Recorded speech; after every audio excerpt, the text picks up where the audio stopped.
of Representatives. He's the chairman of the Committee on Homeland Security. He also is my congressman. I didn't even know exactly what district I was going to be in because they redistricted in the state of Tennessee.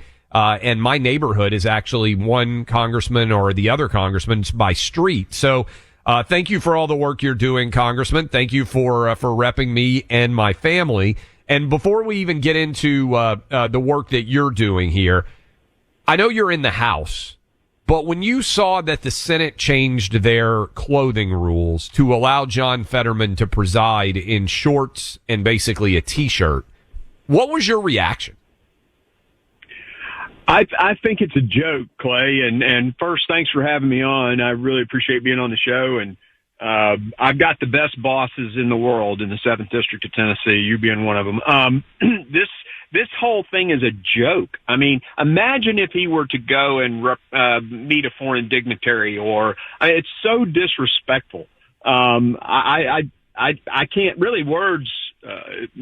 I'm speechless over it, but it's just an accommodation for this guy. That's all it is.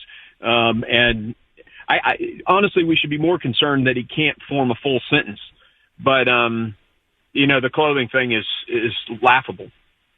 Congressman Green, it's Buck. Thanks for being here with us. I know you're chairman of the Committee on Homeland Security, so you are very much in the loop and up to speed on what's going on at our southern border. As people see these numbers, and really I think a lot of the videos, the photos brings it home, just an endless stream, masses and masses of people coming across that border, 10,000 a day now, the kind of numbers that are near the all-time highs.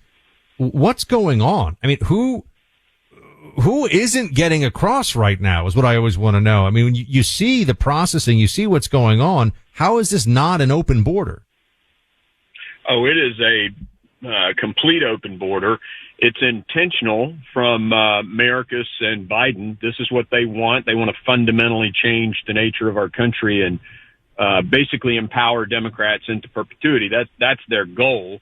And they're willing to accept, rapists, criminals, human traffickers, drug traffickers coming into the country, and potentially, 18,000 Chinese nationals, many in the age of the military with former associations with the military, just being released into the country. It's insane, and it has to be intentional. Congressman, I saw a study, and I'm curious if this would comport with the numbers and the data that you've seen. We don't talk a lot about who's making money off of getting these individuals illegally into our country. And by the way, it's the Mexican cartels. I saw that they are going to make this year more money. I think the number was $13 billion, the estimate that I saw, on illegal trafficking. This is not fentanyl. This is not drug related. This is illegal human smuggling, getting illegals into this country. And to put that in context, that is more than the NFL is going to make this year. So smuggling people illegally into the country for the Mexican cartels is a better business than football. Does that comport with some of the numbers that you're seeing? And is it important for everybody to understand what a big business this is for the cartels in terms of the profits they're making? Yeah, absolutely. I think people should understand that Biden's open border, Mayorkas' open border, is funneling, and your number I think is accurate. The number I saw was $14 billion for humans and $13 billion for drugs. We had crossed the nexus this year where the humans actually make them more than the drugs. Isn't that wild to even think about that? Insane. Human smuggling is more valuable now for them than drug dealing? Yeah, the price point, you can re-smuggle an individual, and then that individual comes across and does crime for you on the other side to pay you back if it's not a cash deal. With the drug, it's a one-time thing. So that's what they're thinking.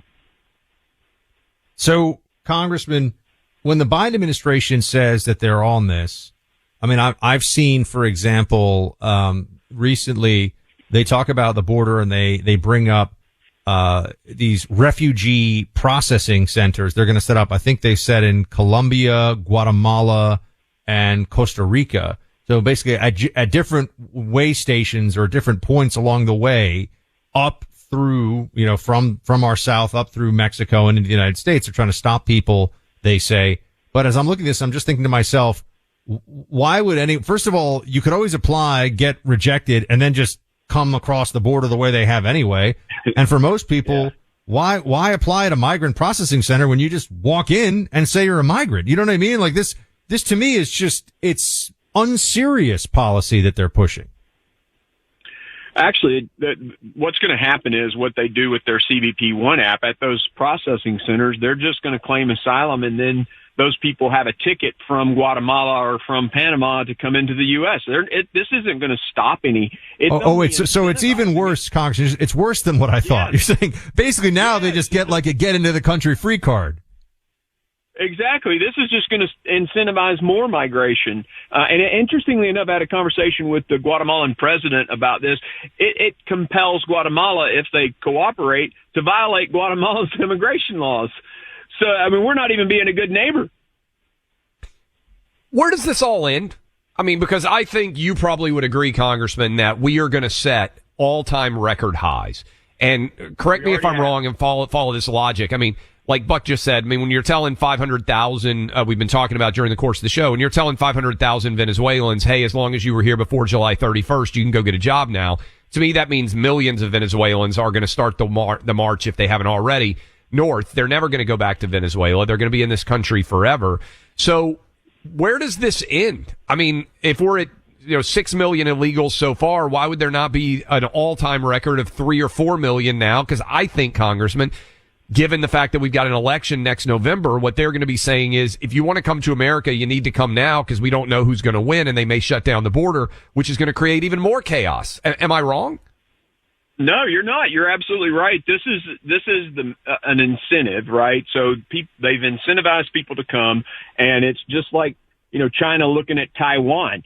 The biggest risk is right now, because Joe Biden's president of the United States. The biggest incentive to come into America from wherever you are in the world, and these people are coming from 160 different countries. It's not just Latin America and the Caribbean.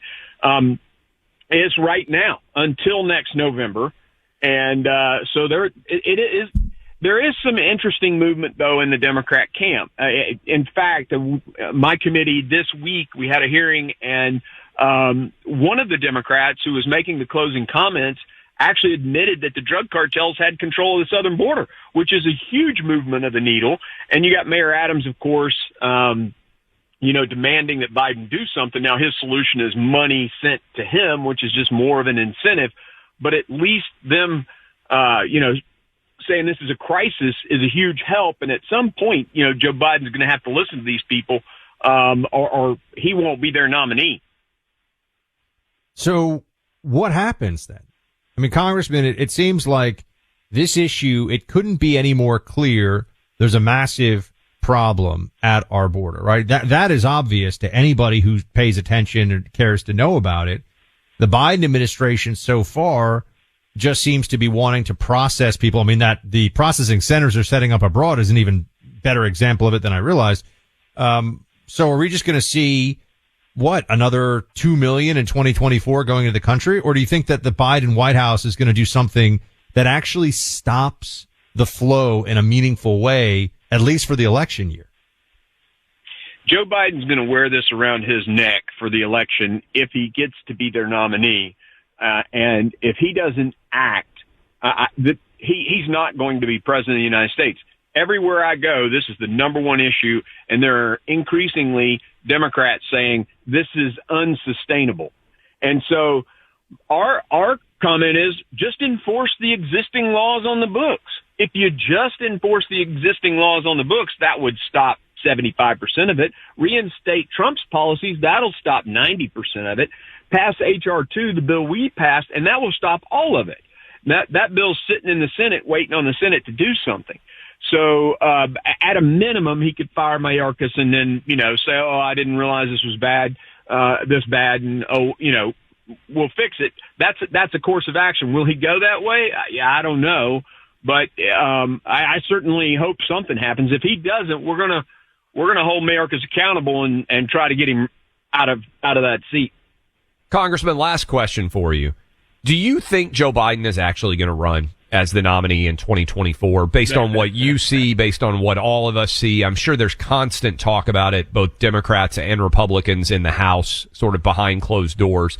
What's going on here? You're a doctor. You've got a long background. You're not a doctor like Jill Biden's a doctor. You're an actual doctor. What do you think's going on here? Is he fit to be able to be president of the United States? He is clearly not fit. The performance in Vietnam, just recently at the UN, I mean, the guy it's an embarrassment to the country.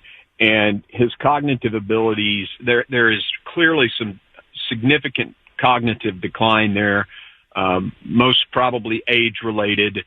And your question though was, do I think he stays on the ticket? And talking to the Democrats, they're getting to the point where they think it's too late to pull him. Now, if that's the case, then I guess he stays on and they go to their convention and they have all these super delegates. So they could, I guess, pull him at the convention. But I can't imagine that he stays. I don't know how they can justify that to the American people. But if he can't stay, how does he go? Yeah. That's the question, right? This is what we're stuck on all the time, Congressman, because, I mean, I can see the argument for why he's got to go.